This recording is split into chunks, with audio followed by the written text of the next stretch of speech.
Let me get to Capitol Hill, where Senate Majority Leader Mitch McConnell, as we told you, made comments just a short while ago.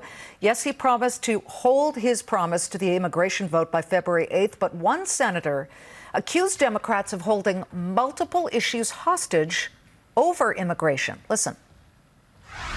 If the government is open on February the 8th, we will have a fair and open process that will give a variety of different points of view an opportunity to express themselves. But in the meantime, they need to release these other hostages that they took on the DACA issue and to let them go so we can fund our military and so the federal government can live up to its responsibility in dealing with the victims of Hurricane Harvey and Hurricane Maria. Senator Cornyn of Texas using the H word, hostages. Louisiana Senator Bill Cassidy is on the Senate Joint Economic Committee, joining us live from Capitol Hill. What specific issues are you talking about and you think Cornyn's talking about? Oh, clearly we're not going to have a defense bill, appropriation bill, until the DACA issue. At least that's the way Democrats would like to set it up. So these other issues, funding our military, will be held hostage until we get this done. I think Republicans are motivated to get it done. I think the issue is whether Democrats are or not. Schumer's announcement this afternoon calls into question whether they are. You're talking about the announcement that he's taking off the table what he had apparently promised to the president, or at least discussed, and that was to build the wall. Give us a sense of how important, and I've heard many senators on the Republican side say that everything's kind of equal here. Funding the military, the Dreamer issue, getting this budget done so we don't see another government shutdown, finishing with this continuing resolution nightmare that keeps happening here. But the DACA issue seems to be the tripwire for so many of the fights that we're seeing on the floor here. Yeah, the president, by the way, is committed to addressing DACA. He says, though, we need border security. It's not just about illegal immigration. It's about all kinds of drugs and other contraband that are flowing across the border. Yeah, and so why don't we get our border security? The Democrats will get DACA, and then everything else unlocks. But by the way, the reason I think that Schumer is being disingenuous, he knows border security is key to a deal. If he takes it off the table, it means he can't get a DACA, something done for the DACA kids.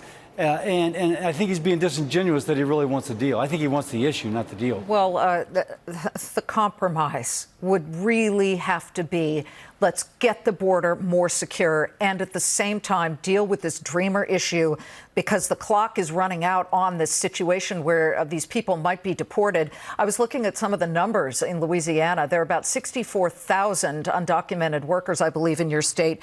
2,492 as of September are residing under DACA status.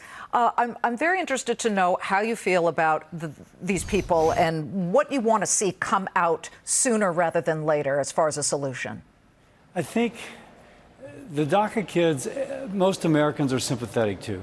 You'd like their particular situation addressed. You don't want to create a situation where those in Central and South America or Central America are incentivized to move up here thinking there'll be another DACA deal in 12 years. So if we couple border security with the DACA kids, I think you can meet the needs of both. And by the way, simultaneously making it more difficult to bring in illegal drugs or perhaps bulk cash back to Mexico. By the way, one suggestion I've had to fund the bill is let's make a bigger effort at recovering some of the bulk cash brought from the United States to the Mexican cartels. It won't be the Mexican government funding the wall. It'll be the Mexican cartels, and that's probably a better situation. Let me transition this discussion to something that's a bit more positive, and certainly as a business network, we're very focused on the infrastructure plan. There is word that the administration would love to roll out a $1 trillion infrastructure plan before the State of the Union address next week. That plan includes direct federal spending of around $200 billion, and then the rest spending would come from, I guess, cities and states. The Louisiana levies. Still, that situation, it seems to me, well after Katrina, many, many years after Katrina, should almost be one of the first things tackled, shouldn't it? And how do you get the attention of the Beltway to say, guys, let's get this done so we don't have another total and utter disaster? Our water infrastructure is key to the U.S. economy. Our goods from the farm states ship at low cost to international markets because of the inland marine system, which goes down principally the Mississippi River.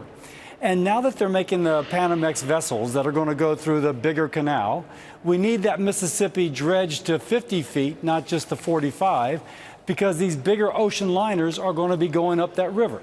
This is important not just for Louisiana, it is important for our entire economy. I do think, I agree with you, that our water infrastructure is critical for continued economic prosperity for the entire nation. Well, it's been too long, and we need to fix that after the big breach during Katrina. Senator, thank you very much for joining us. Thank you.